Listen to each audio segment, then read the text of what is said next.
Bienvenue sur DMG TV, les histoires mystiques. Si tu es nouveau sur la chaîne, n'oublie pas de t'abonner, de laisser un commentaire, de liker et de partager. Tu veux raconter une histoire? Il y a un numéro à l'écran sur le plus 237 655 81 90 17. Envoie ton histoire et on va jouer ici sur YouTube, sur Facebook et sur TikTok. On poste plusieurs histoires tous les jours sur YouTube. La chaîne c'est DMG TV. Et on a une deuxième chaîne YouTube où on poste tous les 15 heures une histoire exclusive. La chaîne c'est DMG TV, histoire mystique exclusive. Donc n'oubliez pas de vous abonner aussi de ce côté-là. Après la diffusion de 12 heures en direct, il y a aussi une autre diffusion à 14 heures sur la deuxième chaîne. DMG TV, histoire mystique exclusive. Donc allez faire un tour là-bas aussi. Voilà. Les directs sont sur TikTok le mercredi et les vendredis à 20h00 heure du Cameroun. Donc ceux qui veulent monter en direct, nous raconter leur histoire, c'est sur TikTok. Et ceux qui veulent envoyer leur histoire, ceux qui n'ont pas le courage, trop de courage ou bien n'ont pas un compte TikTok, envoyez vos histoires sur WhatsApp au numéro plus 237 655 81 90 17 et on va jouer ici sur Facebook et sur YouTube et sur TikTok. Voilà, donc écoutons la première histoire. S'il vous plaît, avant d'écouter la première histoire, laissez un like, commentez, partagez, c'est très important. Première histoire. Bonjour DMG. Bonjour à toute la communauté. Alors, je reviens avec une deuxième histoire. Cette histoire s'est passée dans ma famille. J'avais une tante à moi. Dans le temps, nous étions dans un pays de l'Afrique centrale toujours. Cette fois-ci, c'était au Cameroun. Mon père était diplomate, donc on voyageait beaucoup. On était au Cameroun. Ma petite tante était déjà adulte, une jeune adulte. Elle était en début de sa vingtaine. Et moi, j'étais encore petite. Je devais avoir 12-13 ans. J'étais ado à peine. Alors, elle avait des dragueurs. Parmi ces dragueurs, il y avait un qui venait à la maison. Le monsieur changeait de voiture tout le temps. Il changeait de voiture tout le temps quand il venait à la maison. Que de belles voitures. J'admirais tellement ce monsieur. Je me disais, ah, si j'avais l'âge de ma tante, je me disais ça intérieurement. Ça devait être mon genre d'homme, quoi. Mais ce que j'avais remarqué, c'est qu'à chaque fois que ce monsieur venait à la maison, ma tante ne voulait pas de lui. Quand il venait, nous, on était là. Moi, particulièrement, il me faisait monter dans sa voiture avec mes frères. On était là, il nous mettait de la musique à fond, on aimait ça. Il y avait des fois, quand il venait, il restait, il faisait le sitting devant notre barrière. Il faisait faire le sitting même d'1 heure ou 2 pour voir si ma tante allait sortir. Ma tante nous faisait des gestes de ne pas ouvrir le portail. De ne pas ouvrir le portail. Elle ne veut pas le voir. Alors, nous, on ne comprenait rien. Jusqu'au jour où, elle-même, elle ne savait pas. Elle ne savait pas pourquoi elle agissait ainsi. Mais le monsieur, il était beau, il avait tout pour plaire. Mais elle, il ne la captait pas, quoi. Elle veut pas de lui. Elle voulait pas de lui. Jusqu'au jour où on avait notre répétiteur, c'est-à-dire notre professeur d'école, un de nos professeurs d'école qui nous reprenait à la maison, qui était venu nous faire cours à la maison, nous reprendre à la maison. Ce jour-là, il était tout triste. On lui a demandé, mais monsieur, qu'est-ce que vous avez? Il nous dit, ah, j'ai perdu ma tante, ma nièce, excusez-moi. Vous avez perdu votre nièce? Mais qu'est-ce qui s'est passé? Il nous a dit, ah, les enfants, faites très attention. Il y a beaucoup de choses bizarres qui se passent en ce moment au Cameroun. Il y a un monsieur qui est la cause. On a dit, ah, monsieur. Il a dit oui. Il dit, le monsieur, il s'appelle tant. Disons, on va lui donner un prénom d'emprunt, Honoré. Il a dit, il y a un monsieur là qui s'appelle Honoré, qui est la cause de la mort de ma nièce. On a dit, ah bon? Mais qu'est-ce qui s'est passé? Mes frères et moi, on s'est regardés. Bon, on se disait, peut-être que c'est un Honoré comme un autre. Elle dit non, le monsieur, c'est un féman. C'est un féman, mais il fait des choses bizarres dans le sens où il a emmené la nièce là, la nièce de notre professeur chez lui. Elle se disait qu'elle avait trouvé le gros lot parce que le monsieur nous a dit, ah, le monsieur a beaucoup de véhicules, il change de véhicule tout le temps et tout. Et sa nièce à lui fréquentait ce monsieur-là. Un jour, elle rentre à la maison, elle s'est mise à pleurer, elle a donné une forte somme d'argent à sa mère, elle a dit, ah maman, peut-être que je vais mourir, prends cet argent-là, puis voilà. Sa mère lui demande qu'est-ce qui se passe. Elle a expliqué que voilà, il y a un monsieur qui habite tant. Hein, voilà, il vient souvent me chercher ici avec différents véhicules. La maman dit oui, je vois le jeune. Elle a dit bon, c'est le monsieur là qui m'a emmené chez lui. Moi, j'ai cru que voilà, on était plusieurs fois ensemble. Il avait décidé que voilà, on passe à l'acte. Ben, il voulait pas passer à l'acte. Il m'a donné une assiette en or, une petite assiette en or. Il m'a demandé de faire mes besoins dedans, dessus. Sur cette assiette-là. Et lorsqu'elle a refusé, le monsieur a insisté, le monsieur l'a menacé, le monsieur n'avait plus la même apparence, il avait une apparence d'animal, presque, le visage avait changé, le monsieur avait demandé à ce qu'elle fasse ses besoins, enfin, de gros besoins, quoi, la grosse commission sur cette assiette-là. Elle était obligée de le faire. Et lorsqu'elle l'a fait, il a pris une petite cuillère en or, il a mangé ce besoin-là devant elle et il lui a donné cet argent-là, il lui a demandé de rentrer chez elle. Et la maman lui a demandé si elle connaissait, elle pouvait indiquer où se trouvait le monsieur, tout ça. Quand ils sont partis, il n'y avait personne. Il n'y avait personne, pas de véhicule, rien du tout. Et c'est ce monsieur-là. Quand notre répétiteur nous a donné la description physique de ce monsieur, c'était le même monsieur qui fréquentait notre tante, qui voulait être avec elle, mais qu'elle ne voulait pas. Et c'était ça.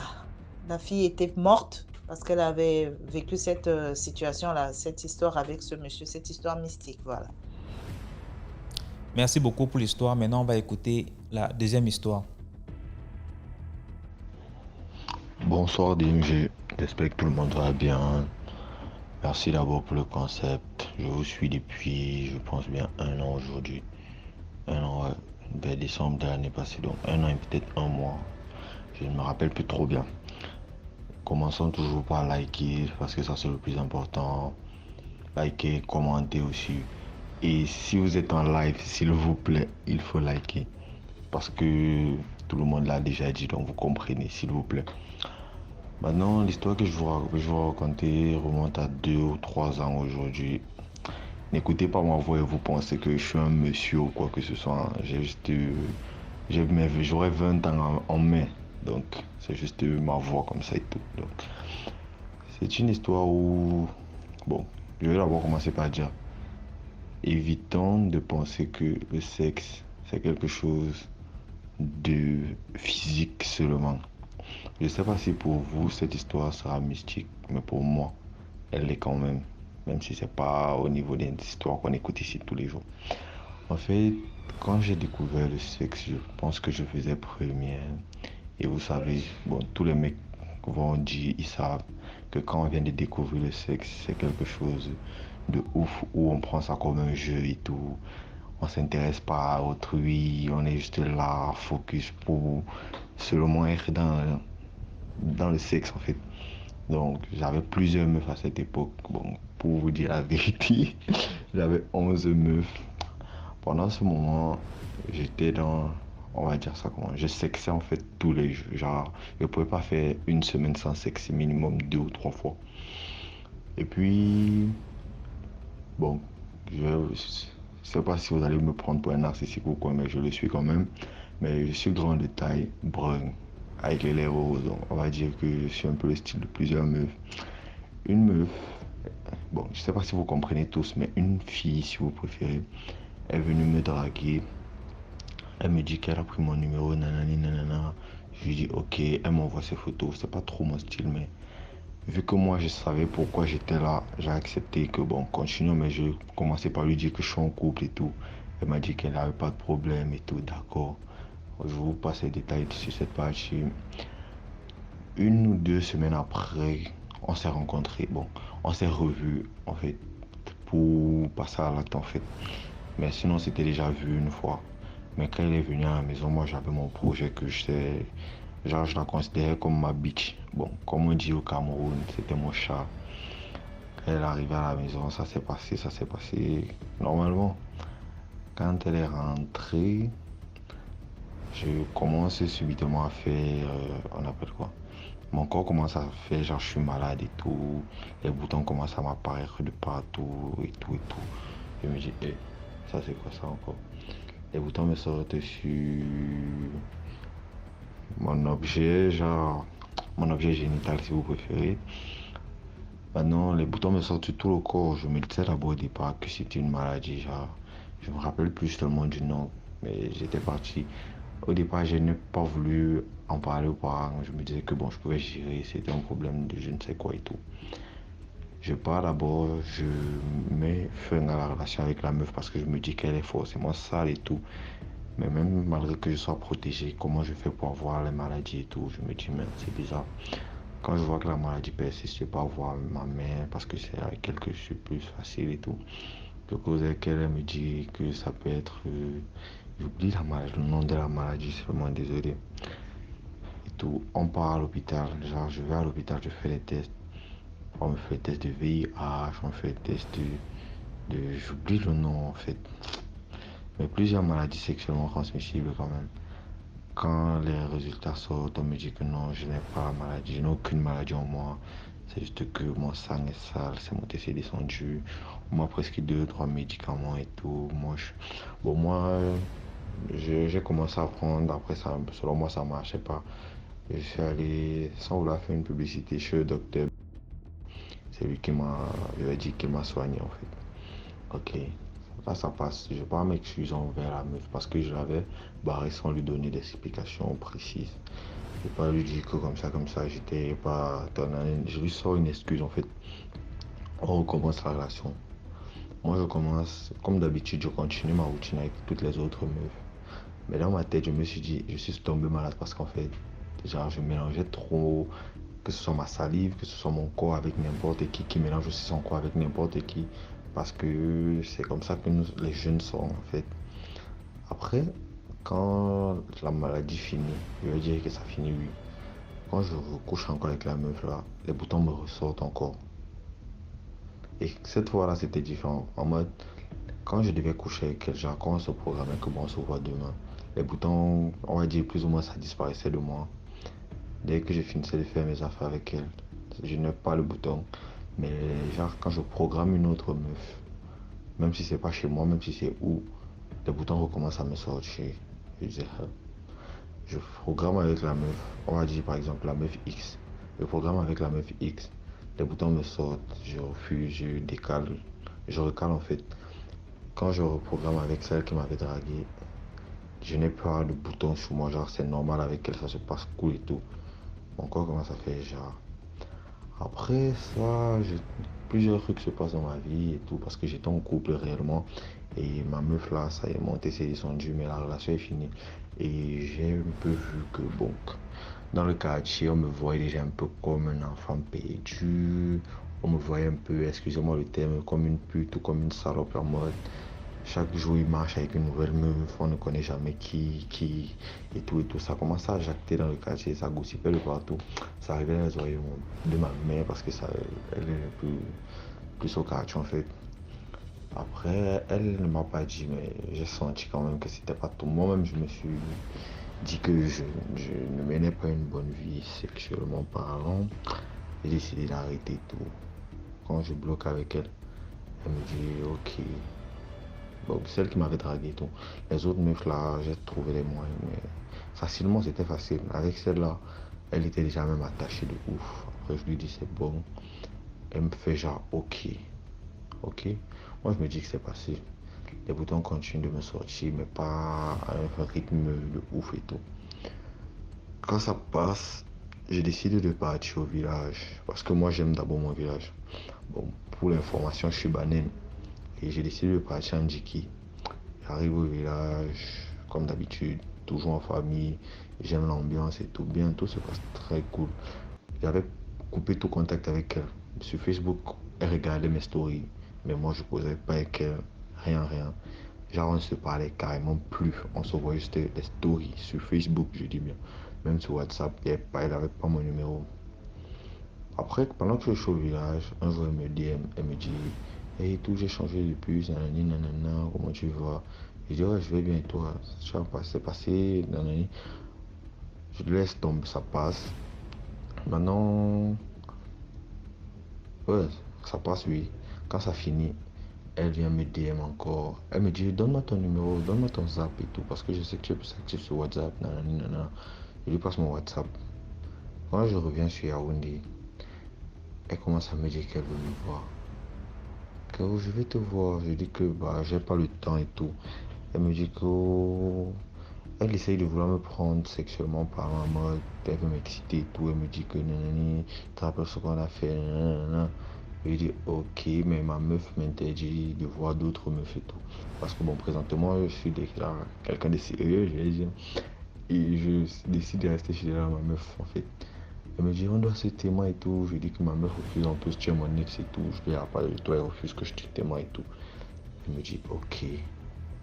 Un autre matin, j'étais concentré à écouter les histoires. Je suis en train d'écouter les histoires sur DMG et genre la télé à ce moment en fait, donc j'écoutais avec tout le volume. Mon téléphone était à côté, elle voulait rester me laisser l'état de message, elle m'a appelé même. Elle me dit, je suis devant ton portail, viens. Il était 12 heures par là, parce que ça passe souvent les 12 heures, oui. Elle me dit, je suis devant ton portail. Moi, je travaille à la maison. Elle me dit, je suis devant ton portail, viens, je vais te voir, viens, je vais te voir. Quand je reviens vers mon téléphone, genre une heure de temps après, je lui dis, bah, moi, j'étais pas à la maison et tout. Elle me dit, ah, d'accord, mais j'entends le bruit chez vous, tu étais où? Non, moi, je vais te voir, pourquoi tu penses que c'est quoi? Je dis que bah, je ne peux pas te voir chaque jour. Même quand j'étais à la maison, elle passe dans mon quartier, elle me dit qu'elle veut me voir. Moi, j'ai trouvé les moyens, les prétextes. Parce que là, ça a commencé à me faire peur de ouf. Des fois, elle m'écrit à 22 heures. Elle me dit, je suis chez ma grande soeur, je suis en train de rentrer, je veux te voir. Tu viens m'accompagner en route. Moi, ça me fait genre, oh, pourquoi tu veux subitement trop me voir? Et tout, et tout. Donc, moi, je me suis dit, oh. En plus, comme j'écoute encore trop les histoires sur DMG, moi je me suis dit, ça c'est mort, ici il n'y a rien. On ne doit pas s'aimer, même si c'est comment, même si elle me dit quoi, je ne dois pas la voir. Parce qu'on ne sait jamais ce qu'elle va pouvoir, même si c'est pas physique ou quoi que ce soit. Le mieux c'est qu'on évite de se voir. Et depuis ce jour, elle continue toujours de m'écrire qu'elle veut me voir, qu'elle veut me toucher, qu'elle essaie toujours de me faire des avances. Mais moi, j'ai en tête que si je tente encore de la voir, c'est quelque chose de plus ouf que ce qui était dans le passé. Et ça m'a rappelé quelque chose qu'un de nos professeurs nous avait dit, que quand tu as des problèmes et tout, il faut aller dans ton village, tu te plonges dans la rivière, tu sors de l'autre côté et tout, nanani, nanana. En fait, de ça, moi j'ai compris qu'il faut souvent se ressourcer, les racines au village et tout. Donc c'était ça ma petite histoire. À vous de me dire dans les commentaires si est-ce que mon histoire est mystique ou si je me fais jeter des idées parce que je suis trop concentré sur DMGTV, je suis trop matrixé. Mais selon moi, ça peut pas être anodin. Merci et bonne journée à tous. J'espère que vous allez passer une bonne journée, que Dieu vous garde, que Dieu vous protège et qu'on se revoit encore demain pour de nouvelles histoires. Et merci aussi à tout le monde qui raconte des histoires. Merci à toi DMG pour le concept. Sache que nous on te suit fort. Et voilà, j'ai pensé à quelque chose. Sur YouTube, quand tu dépasses la barre des 100K, on doit te donner un trophée. Donc nous on attend le trophée DMG. Tu dois nous mettre ça dans les vidéos. Donc, si tu n'as pas aussi le trophée de la maison DMG, demande à YouTube notre trophée, monsieur. Sur ce, bonne journée à vous. Merci beaucoup pour l'histoire. Maintenant, on va écouter la troisième histoire. Bonjour DMG, bonjour à tout le monde. C'est moi encore une fois, depuis l'Angola. Partagez, likez, commentez, abonnez-vous. La majorité des gens disent que je parle bien le français, mais je suis un peu timide quand il s'agit de parler français, surtout avec des gens que je ne connais pas trop. I get nervous, je deviens un peu nervous. Bon, mon histoire aujourd'hui, je vais appeler ça, bon, voleur des maris. J'avais des voisines elles étaient trois sœurs qui habitaient dans la même maison. C'était la maison de leur père. Leur père s'était marié avec une autre femme, donc il les avait offert cette maison-là pour qu'elles puissent vivre là. Comme ça, comme elles étaient déjà des adultes, pour qu'elles ne puissent pas avoir trop de problèmes avec son épouse. Donc, ce qui s'est passé que l'une de fois, dont les filles là aimaient bien d'argent, hein. Elles aimaient sortir avec les gens qui ont des moyens ou bien des gens qui sont assez stables. Et la majorité de ces gens-là étaient mariés. Donc, ce qui s'est passé, c'est que je vais appeler la fille Anita. Une fois, j'étais au balcon comme ça, dans mon véranda. J'étais en train d'apprécier la plage là-bas, à la lointaine et tout. J'écoute beaucoup de bruit. J'écoute beaucoup de bruit à la porte. Il y avait quelqu'un qui frappait très fort dans leur portail. La personne n'était même pas en train de sonner la sonnerie. Et la personne était en train de frapper comme s'il y avait un problème. Les filles sont courues vite et elles ont ouvert la porte. Il y a une femme qui est entrée. J'étais en train de voir la scène comme de film de là-bas en haut. C'était facile. Tu peux voir leur parcelle. Donc, il y a la femme qui entre brusquement, qui est en train de pointer à la face d'Anita avec son doigt. Toi, c'est toi, Anita. Je te dis, il faut laisser mon mari en paix. Je te dis, il faut laisser mon mari en paix. Moi, je ne suis pas une femme qui fait des scandales comme ça. Si je suis venue ici, c'est parce que toi, tu sais que tu n'es pas naturel et que tu n'es pas en train de séduire mon mari avec des choses naturelles. Je te dis, il faut laisser mon mari en paix. Il faut me laisser mon mari pour moi. Là, Anita, au lieu d'être humble et tout ça, elle a dit, tu as même le courage de venir ici. Si moi et mes soeurs, on ne te tape pas, c'est parce que on ne veut pas te taper. Tu es venu chez moi faire le bruit comme ça. Je te dis, si tu donnais tout ce que ton mari avait besoin, il n'allait pas venir vers moi. Faut pas même dire oh non que je pars chercher des choses ou quoi. Et c'est toi-même qui ne sais pas prendre soin de ton mari. La femme l'a dit ok, ça va. Donc si toi tu penses que tu es la seule qui sait comment faire, tu sais comment faire. Je veux te montrer. La femme est partie. Là Anita l'a dit, j'attendrai. La femme est partie. J'ai vu le drame là qui s'est passé dans leur parcelle, dans leur maison. J'ai dit, hey, ok. Après ce jour-là, ça fait 2 semaines que je n'ai pas vu Anita.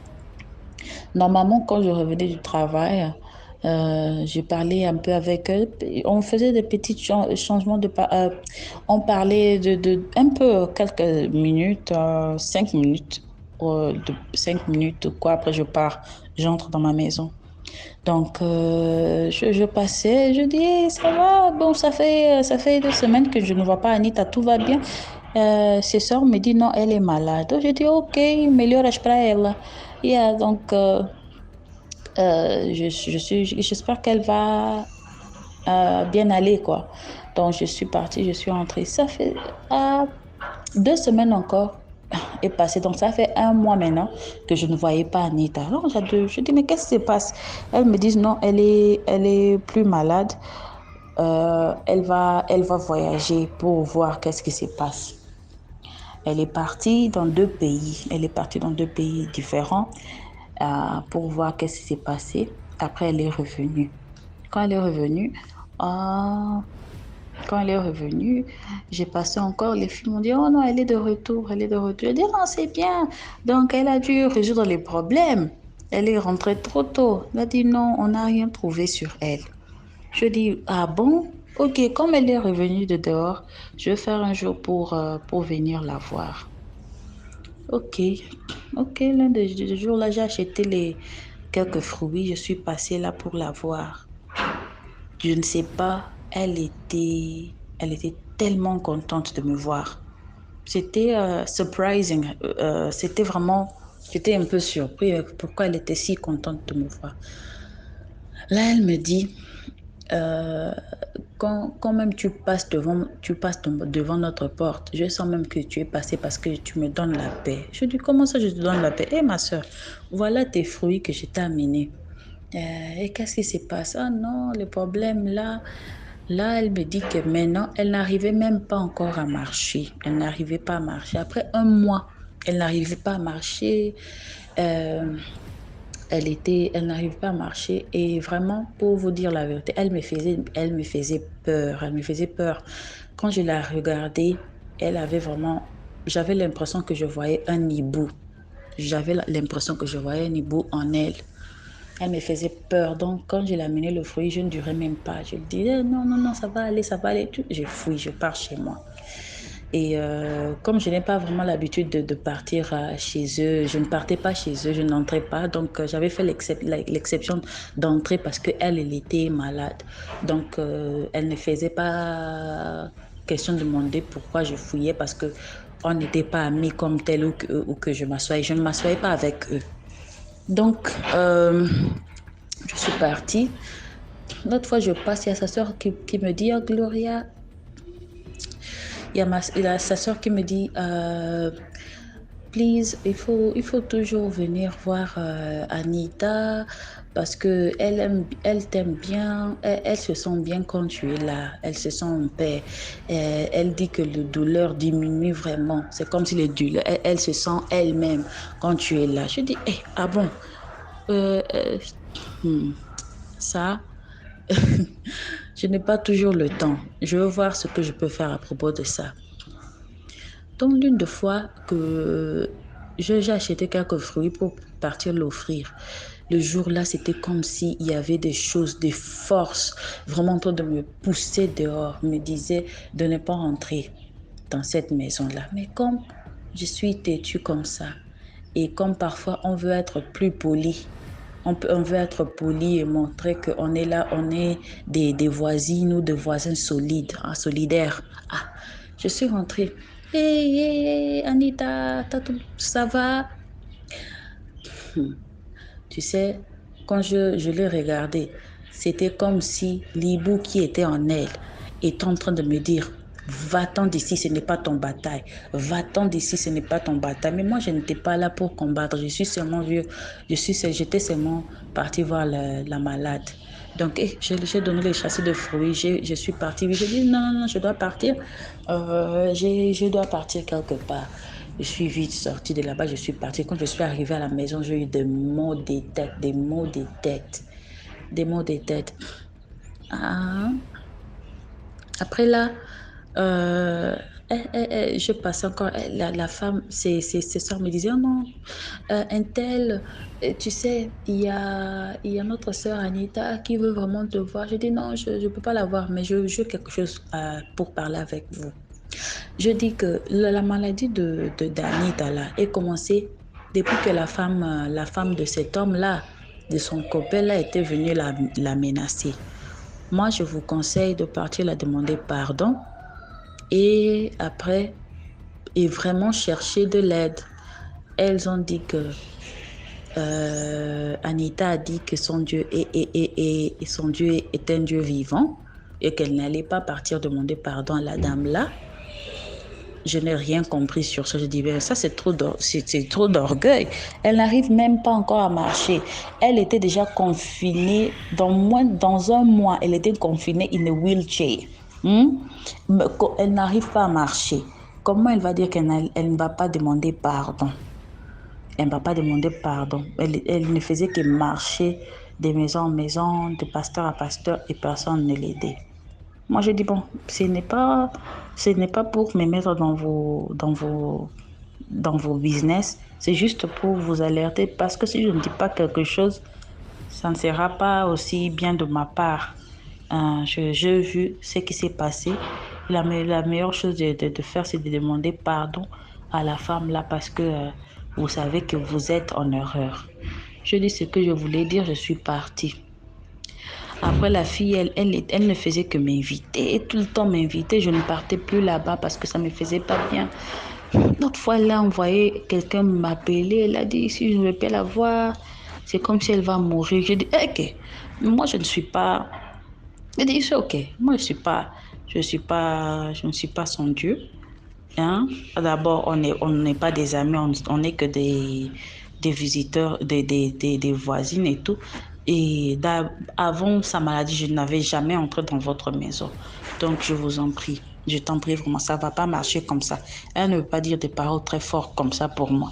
Donc, ça ne va pas marcher, je ne pouvais pas venir.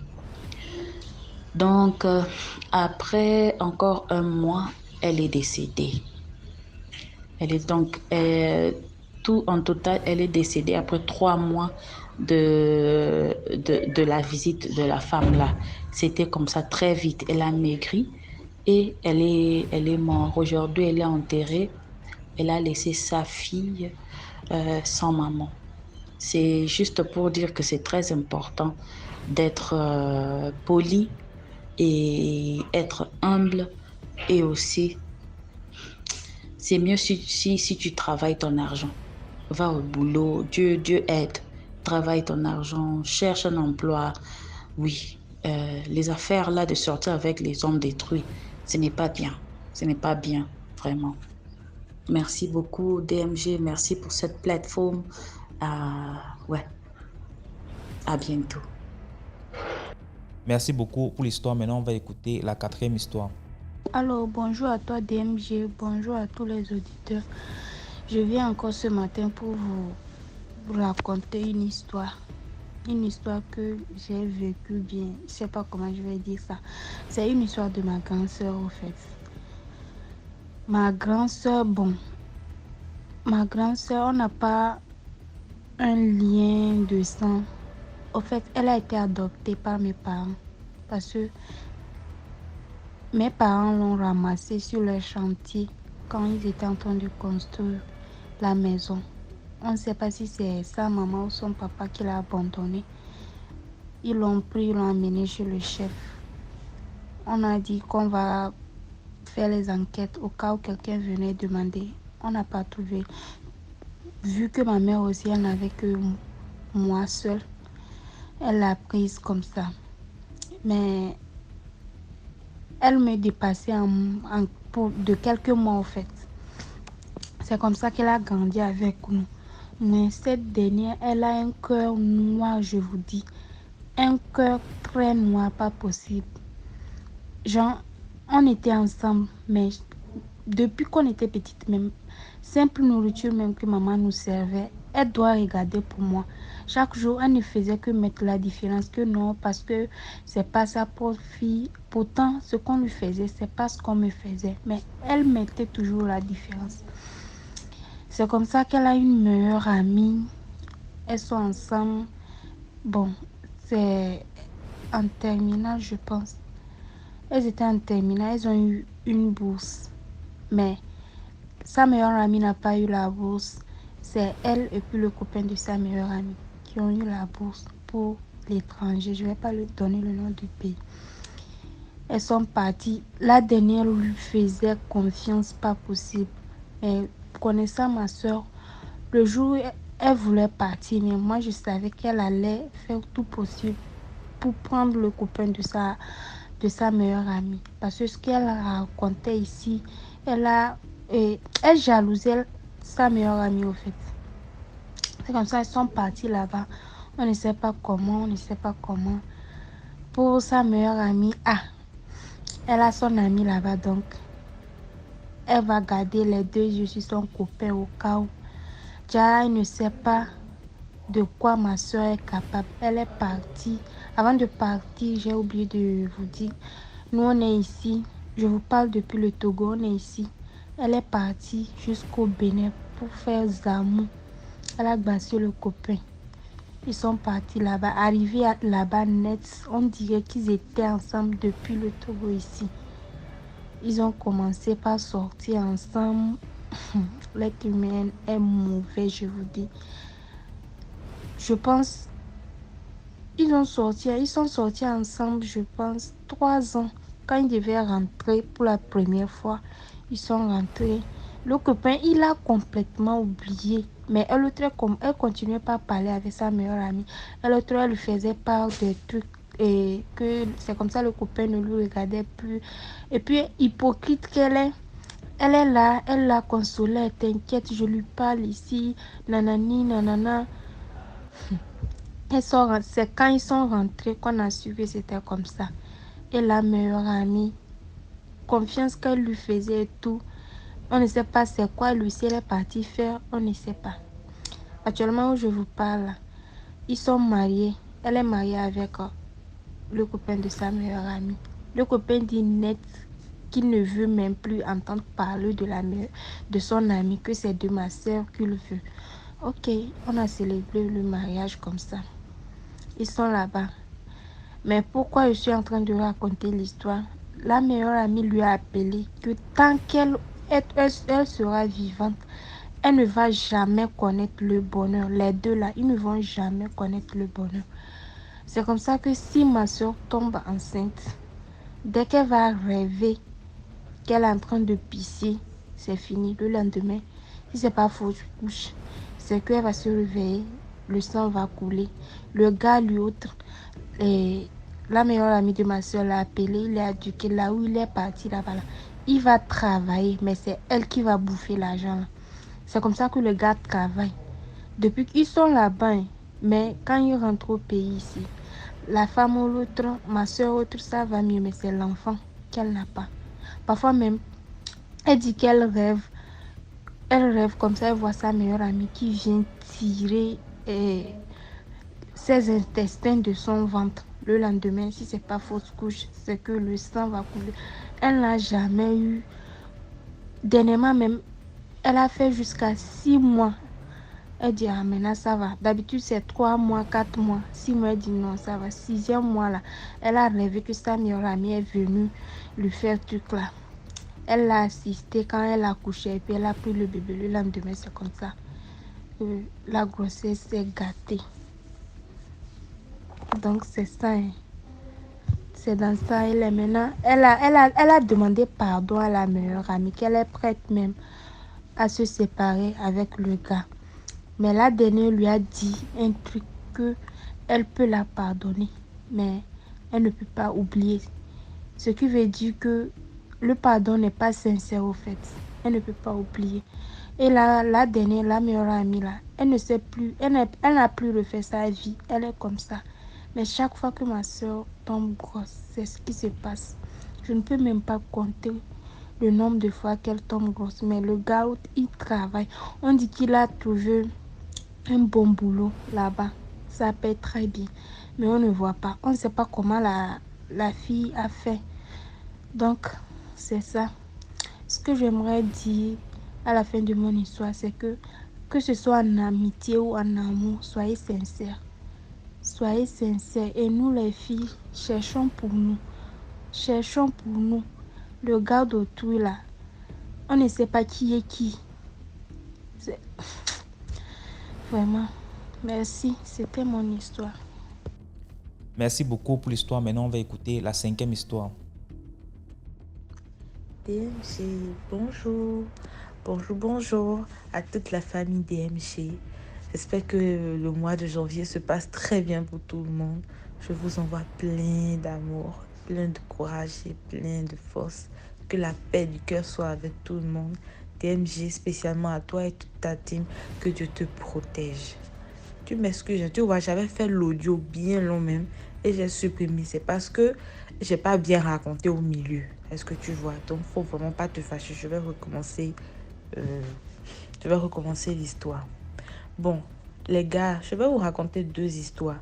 La première histoire, ça concerne les coiffeuses. Parce que dans les épisodes qui sont venus avant, qu'on commence même la fête, mais qu'on commence bien janvier, il y a beaucoup de témoignages, je pense, hein, sur les coiffeuses, les personnes qui partent même se coiffer et tout ça là, avec ses pans dans le coffre, tout. Donc, j'ai dit, je vais vous raconter pour moi. Et la deuxième histoire, ça concerne l'avant-dernière publication. Là, nous sommes le 25 janvier. Donc, c'est la publication du 23 ou du 24, je ne sais pas, que la fille parlait des sorciers. Ils sont inoffensifs en apparence, mais c'est des vrais sorciers, ça. Ça concerne un peu une partie comme ça, mais je vais vous raconter ça rapidement. Bon, la première histoire, je me rappelle, nous, on vivait, quand j'étais au Bénin, en tout cas, avant, je vivais à Vedoko. Vedoko, Agla, Calavi, en tout cas, dans le temps, hein, c'était des endroits, il y a un peu de voix, mais la voix aussi, là, c'est une voix avec les nids de poules. Et puis, il n'y a pas trop de lumière. Quand il pleut, c'est pas la peine. Si tu n'as pas de bac, voilà. Aujourd'hui, maintenant, au Bénin, il y a les voies, il y a un peu de lumière un peu partout. Bon, le président fait l'effort. C'est une très bonne chose, c'est bien. Voilà, je souhaite ça à tous les pays africains parce que c'est important pour la sécurité même. Et ça a un rapport avec mon histoire. Donc, on avait une domestique, elle s'appelle, bon, elle était musulmane, je vais l'appeler Tata Samira. Bon, Samira, elle m'a dit, la nuit là, tu aimes trop te tresser. Tu sais, la nuit que toi, tu as envie de faire les choses. Et de base, je suis comme ça, même jusqu'à maintenant. Moi, c'est la nuit, j'ai envie d'apprendre, j'ai envie de faire ci, j'ai envie de faire ça. Et elle dit, ça ne se fait pas. Je vais te raconter une histoire. C'est une dame qui est à Agla. Et à Agla, il n'y a pas la lumière là-bas. Déjà, une certaine même là. Les gens ferment leur commerce. À partir de 22h, les gens ferment leur commerce pour ne pas dire 21h. La dame, c'est une coiffeuse. Et elle a ça, elle vit dans une cour commune. La cour commune là, devant la maison, le portail de la cour commune, il y a une petite boutique que le propriétaire a fait. C'est elle qui a ça encore. Est-ce que vous voyez? Et c'est là qu'elle a son atelier de coiffure. Donc, elle ouvre ça. Donc, elle ferme ça, elle ouvre ça tôt et elle ferme ça très tard. Parce qu'elle se dit qu'elle a déjà la maison. Donc, elle va vite ranger, aller se coucher. Il y a rien, quoi. C'est pas comme si elle va fermer, marcher sur la grande voie, prendre Zem et une moto, tasser une moto et rentrer chez elle. Donc, qu'est-ce qu'elle fait? Elle a tressé une dame jusqu'à 23h. Et la dame était contente. Donc, la dame s'est dépêchée, elle est partie. Elle lui a payé son argent parce qu'il faisait déjà nuit. Au lieu de ranger ses affaires, elle dit, bon, elle veut un peu attendre, on ne sait jamais. Bon, après un moment donné, à minuit, il n'y a personne qui est venu. Elle a dit, bon, je vais fermer mon atelier. Et la dame a pour habitude de vraiment fermer son atelier très tardivement. Elle a commencé par arranger et tout. Elle dit qu'elle n'a rien entendu. Elle n'entend. Elle était dans un calme total. Il n'y avait même pas un peu de personnes qui passaient. Et il y a une femme devant la porte de son atelier qui lui dit, coco. Elle dit, mais. Ça veut dire, mais ouais, chez nous, ça veut dire, c'est qui? Elle se retourne. Elle voit que c'est une dame qui est là à l'entrée, qui la regarde et qui demande, est-ce que je peux entrer, vous allez me tresser? Elle dit, elle a eu la chair de poule, mais bon, elle s'est dit, pourquoi pas? Elle a dit, ok, oui, madame, rentrez. Parce qu'elle a dit, bon, moi, je n'ai rien fait à personne. Voilà, je vais juste la tresser, je vais lui rendre service. La dame dit, moi, je ne veux pas faire une tresse longue. Non. Je veux juste faire des nattes collées. Elle a dit, ok, il n'y a pas de souci. En 20 minutes, on va faire ça vite fait. La dame, elle dit que la dame, quand elle est venue, que la dame a de longs cheveux DMG. De longs cheveux. Et elle est claire, mais c'est pas un teint très clair éclatant. Et qu'elle est très belle. Que sa beauté est tellement qu'elle n'arrivait même pas à bien regarder dans son visage. C'est-à-dire que le genre de beauté où la personne est tellement jolie que tu baisses ses yeux même. Parce que tu te demandes, mais est-ce que je peux continuer de regarder la personne là longtemps? C'est ça. Et c'est une femme un peu têtue. Donc, la dame a dit qu'elle va faire cette natte et tout. Elle dit, il n'y a pas de souci. Elle prend le peigne. Elle commence par diviser les cheveux de la femme. Quand elle divise les cheveux, quand elle veut commencer par tresser, même en divisant, les cheveux glissent de sa main. Les cheveux sont tellement lisses que ça glisse de sa main. Ça dit que ça a dépassé même la texture des cheveux de blanc. Elle dit, je suis dans quoi? Et comme c'est une femme qui est un peu aguerrie spirituellement, elle demande à la dame de lui donner un instant. Elle se retourne dans sa boutique, il y a des protections qu'elle met dans son pagne. Ça lui donne la force de pouvoir faire son travail et de lutter contre la fatigue et les mauvaises ondes. Elle pas mettre dans son pagne. Et elle commence par tresser la dame. Et avec ça, elle a pu tresser la dame et tout. Mais elle dit que sa tête était lourde, 10 fois plus lourde que d'habitude. Quand la dame lui paye, elle lui donne l'argent. La dame, elle finit de tresser, la dame dit, ok, c'est bon, vous pouvez partir. La dame va lui payer, lui donner l'argent. Et la dame lui dit avant de partir, toi, tu es très courageuse et ça se voit que tu aimes beaucoup ton travail. Moi, j'étais venue dans l'optique de te donner une bonne leçon. Mais je vois que vraiment tu aimes ton travail. Alors, je ne vais pas te corriger sévèrement. Prochainement, ton atelier à partir de 21h, tu vas fermer ça. La dame s'est retournée, elle a marché 1, 2, 3 pas. Elle a disparu devant la femme. Elle n'a pas paniqué, elle s'est calmée, elle a rangé son atelier, elle allait se coucher. Le lendemain matin, DMG, ses doigts ont gonflé. Et comme elle est spirituelle aussi, elle allait voir au village son père spirituel, bon, son bouconon, tout ça là, son tradit praticien, qui lui a dit que, oh, toi, tu as même la chance, on ne t'a pas tué. Que normalement, ce genre d'esprit que tu as tressé là, en temps normal, tu devais devenir très folle même. Folle, et tu n'auras pas la raison. Elle a juste voulu te donner une correction. Donc, ça va, et quand il regarde ça, il dit, bon, ça va juste durer 3 mois. Pendant 3 mois, tu vas plus tresser les gens. Et puis, il lui a donné des herbes de se laver avec, histoire d'enlever les ondes, tout ça là. Et voilà. Et effectivement, ça a fait 3 mois, sa main était très gonflée, elle ne pouvait même pas tenir un peigne, même pas tenir un bic. Même pas, quand on tient quelque chose dans la main et on ferme la main, elle ne pouvait même pas, tellement les doigts étaient gonflés. Donc, c'est ça qui s'est passé pour elle. Et depuis là, à partir de 21h, elle ferme son atelier. Même à partir de 20h des fois.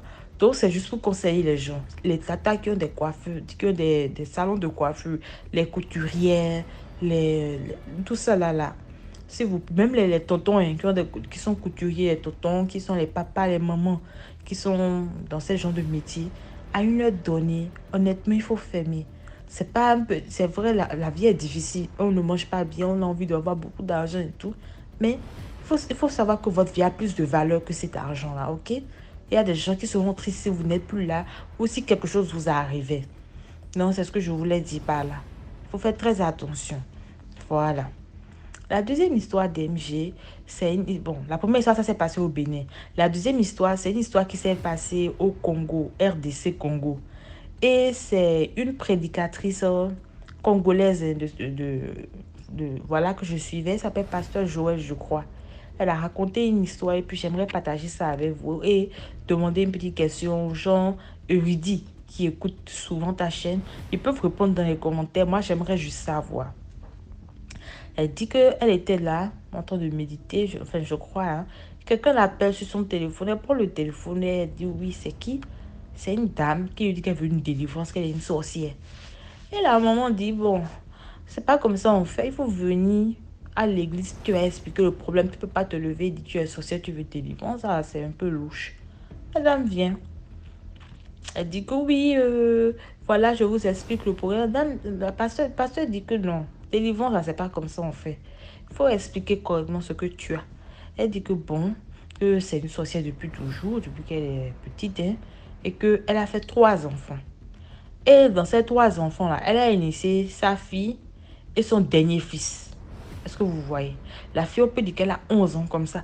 Et le dernier fils, là, lui, là, il a 7 ans. Donc, celle de 11 ans, là, dans le monde spirituel, elle est très courageuse. Elle est assoiffée de sang. C'est-à-dire que même quand les regradés ne peuvent pas faire un truc là, elle a le courage d'aller faire. On dit de ne pas s'attaquer à quelqu'un, de ne pas aller faire une mission. Là. Ouh, la fille a le courage. Je ne sais même pas c'est quel esprit de sorcellerie qu'elle a. Bon, elle fait tout, DMG. Tellement qu'elle a fait la grandir en grade. Elle a même dépassé sa maman. Et maintenant, il restait un niveau seulement. Elle a devenu reine, mais on lui dit de sacrifier quelqu'un pour ça. Vous savez ce que la fille a dit? Elle regarde sa maman dans l'assemblée, elle pointe du doigt et dit, c'est toi que je vais manger. Et la maman dit, quoi? Comment ça? Et elle dit que dans le monde physique, elle prépare ou bien qu'elle est en train de faire quelque chose. La petite fille tourne autour d'elle et la regarde et dit, je vais te manger. La dame dit, Yeki, qu'elle a peur de son enfant, que c'est quoi ça? Et t'es cadillé. Et c'est là qu'elle coupe pour venir voir Pasteur Joël pour dire ça. La dame dit, ah bon. Donc toi, tu ne cherches pas la délivrance parce que Dieu t'a parlé ou bien toi-même ça te fait mal tout ce que tu es en train de faire. Elle dit que c'est pas ça, que sa fille lui fait peur, que sa fille a assoiffé de sang, qu'elle est devenue reine, mais en même pas combien de temps, et qu'elle veut tuer, qu'elle a tué déjà beaucoup de cousins de la famille, et maintenant c'est sa maman qu'elle veut tuer. Moi je dis, bon, moi quand j'écoutais, je disais, mais c'est même bien fait. Toi, on n'a qu'à te tuer, même, parce que ça, là, c'est plus la peine. Bon, là, c'est une parenthèse. Et elle dit que son enfant de 7 ans qu'elle a initié dans la vraie vie Vous voyez, l'enfant là, DMG, il est bête. C'est pas une insulte, hein. Pardonnez, je n'insulte personne. Mais il y a des gens dans la vie, vous allez les voir, ils sont perdus dans leur esprit. C'est comme si ils sont bêtes. Quand on dit ils sont bêtes, ils n'arrivent pas à réfléchir, ils ne parlent pas, ils divaguent. Il faut faire très attention. C'est comme ça qu'il est dans la vraie vie, dans le physique, comme nous, on est ensemble là. Mais dans le spirituel, ce gars-là, c'est un enfant. Il a 27 ans. Il est très beau. Il a beaucoup de femmes. Il est intelligent. Il est éloquent. Donc, ça veut dire que son étoile-là, c'est pas compatible avec la sorcellerie. Ce qui devait être dans le monde physique, intelligent, charismatique et autres là. C'est dans le monde spirituel qu'il est comme ça. Et ça a été gâché par sa maman. Donc, c'est pour une manière de vous dire qu'il faut faire très attention. Et c'est pas la première fois que j'entends des choses comme ça. Une fois, j'étais là, il y avait une radio au Bénin, ça s'appelle Radio Frisson, DMG. Mon papa, il écoutait souvent ça. Par contre, mon papa aussi, c'est un monsieur spirituel, c'est une tête couronnée, bref. Et la petite fille, elle a 3 ans et c'est elle la chef de leur confrérie de sorcellerie au Bénin là-bas. Donc, ce que je veux dire, c'est qu'on voit les enfants, on voit les gens bêtes, même les enfants, il ne faut plus les chercher querelle. C'est les chefs là-bas, hein. Ce sont les hauts gradés, les chefs. Ne les cherchez plus querelle. Laissez-les en paix. Laissez-les. Il y a des enfants, il faut les laisser. Donc, ma conclusion, je vais vite terminer DMG. Tu vois, je dure un peu là.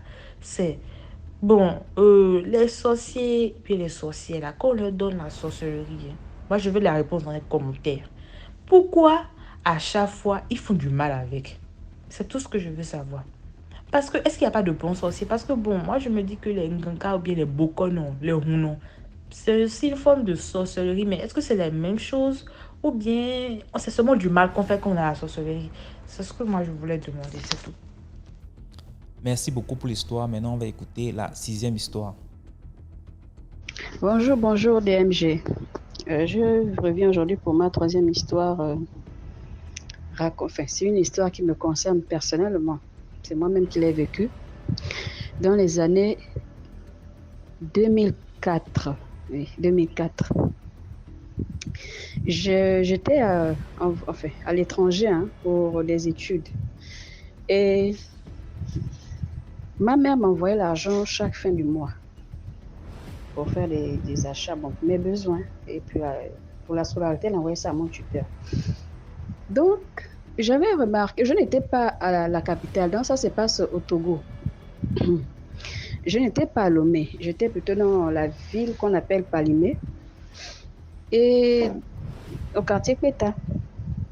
Donc, il y avait en fait, on était nombreux, il y avait les jeunes, vous savez, les jeunes du quartier, les jeunes de votre établissement. Quand vous partez à l'école, il y a le rassemblement, tout ça entre les jeunes. Donc, le jeune homme dont je veux parler, en fait, c'était quelque chose comme ça.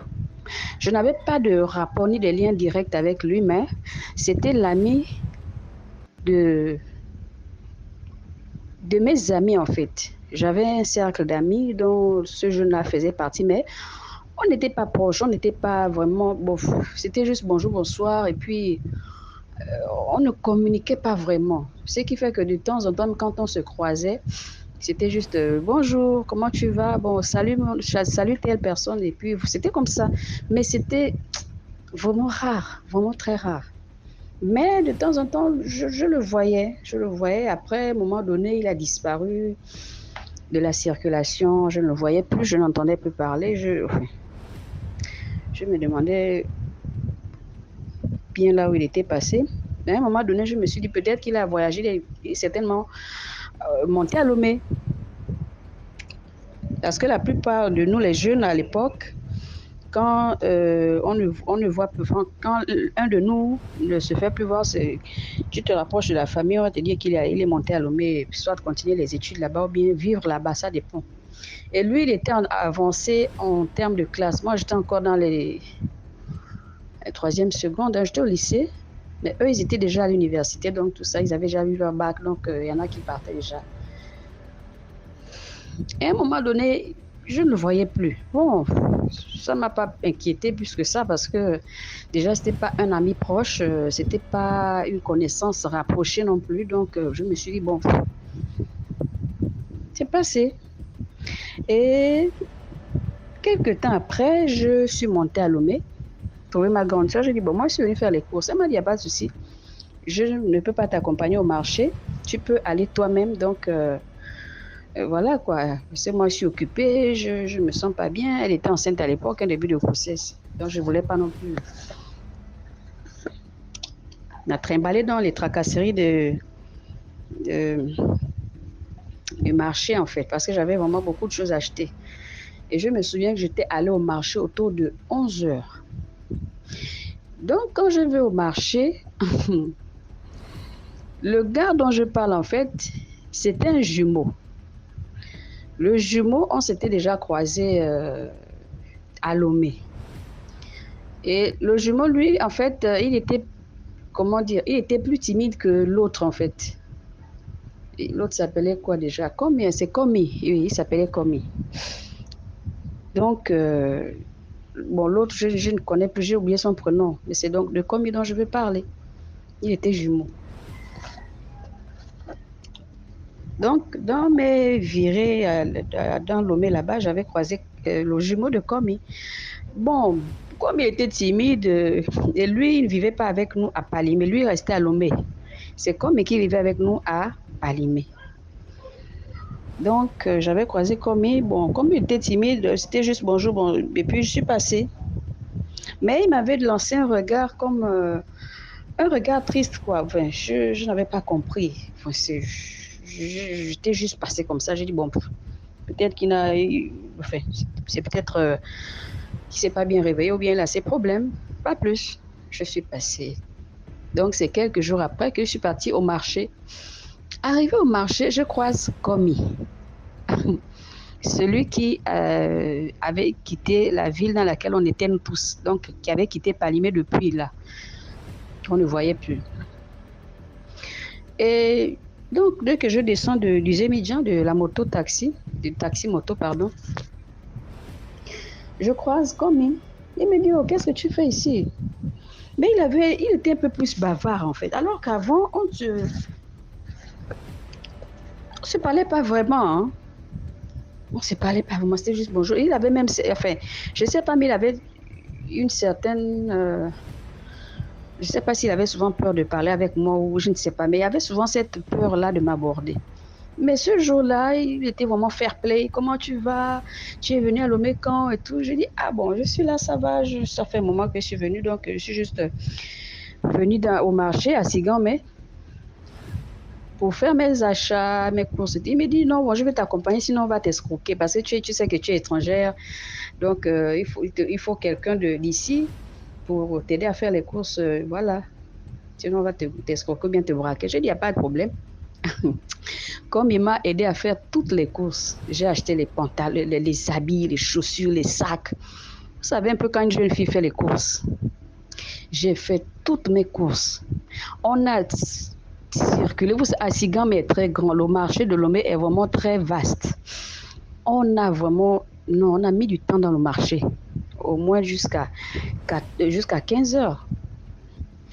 Donc, à 15 heures, quand on sort du marché, j'étais vraiment chargée avec beaucoup de choses. Il me laisse au niveau de la station, enfin, bon, là où on prend les taxis. Je cherchais un Zémidjan, donc une moto-taxi pour rentrer. Il m'a dit, bon, tu m'attends là. Je reviens tout de suite, je vais te chercher la moto. Je dis, mais il y a déjà les motos. Là, il me dit, non, j'arrive. Ne bouge pas, j'arrive. Famille. Il était 15 heures. Je vous assure que j'attends là de 15 heures, 16 heures, 17 heures. J'ai dit non, 18 heures. Moi, j'ai dit, mais comme il ne peut pas partir comme ça, me planquer là, qu'est-ce qui se passe? Mais avant de partir, il m'a remis son numéro de téléphone. Il m'a dit, si tu veux me joindre, tu m'appelles à ce numéro-là. J'ai juste pris, j'ai mis dans ma petite sacoche. Ah, je suis là avec les choses pendant près de 3 heures à attendre. Comme j'ai dit non, là, c'est pas bon parce que c'est un mauvais endroit. On peut venir me braquer, me faire du mal et tout ça.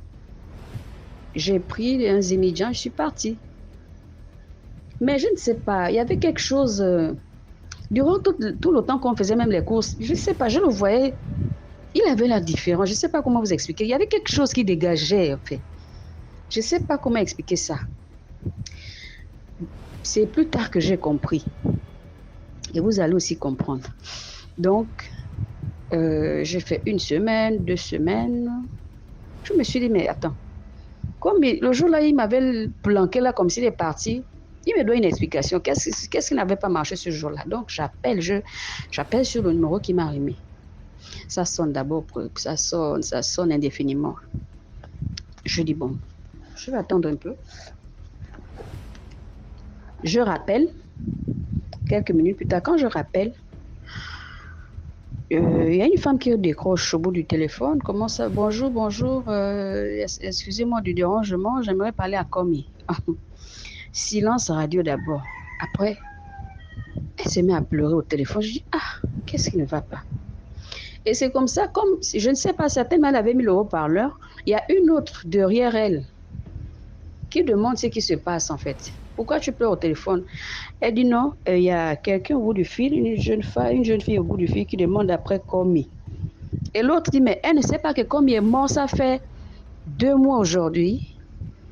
Attends, je suis restée. En fait, je n'ai même plus cherché à savoir quoi que ce soit. J'ai directement raccroché. Il y a comme une frisson qui m'a prise en fait. Je dis, mais ça c'est quoi?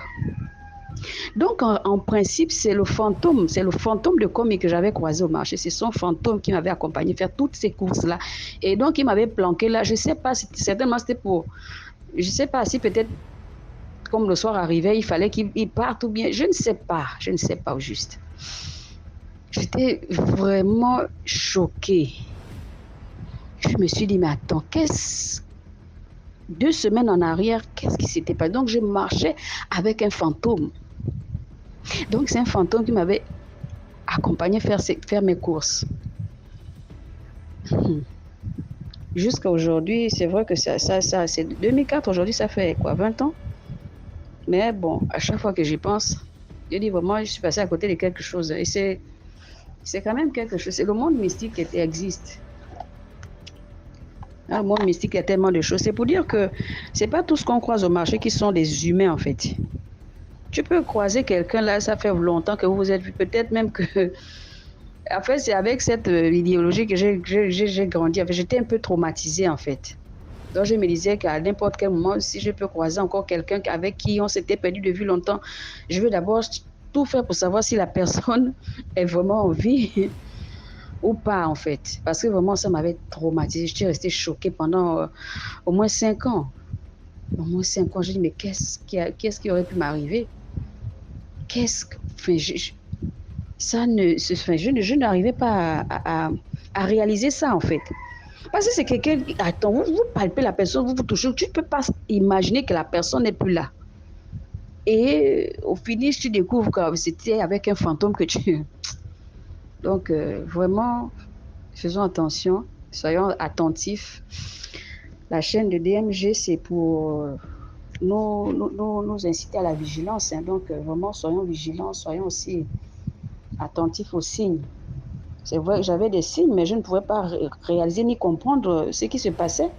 Je ne pouvais pas savoir que j'étais en face d'un fantôme, bien que je ressentais quelque chose de négatif. Je ne pouvais pas imaginer que c'était ça. Donc voilà un peu l'histoire que je voulais partager avec vous aujourd'hui. Merci pour l'histoire. Voilà, c'était tout pour aujourd'hui. J'espère que vous avez aimé. Laissez vos commentaires. Si par exemple vous avez un commentaire à donner à l'histoire numéro 2 par exemple, vous pouvez écrire H1, voilà ce que je pense, et ainsi de suite. Sachez que tous ceux qui envoient les histoires ici viennent après lire les commentaires. Donc c'est important de dire ce que vous pensez. Si vous avez un message en particulier pour un intervenant. Voilà, donc on se prend demain à 12h00 sur YouTube, sur la chaîne DMG TV. Ciao.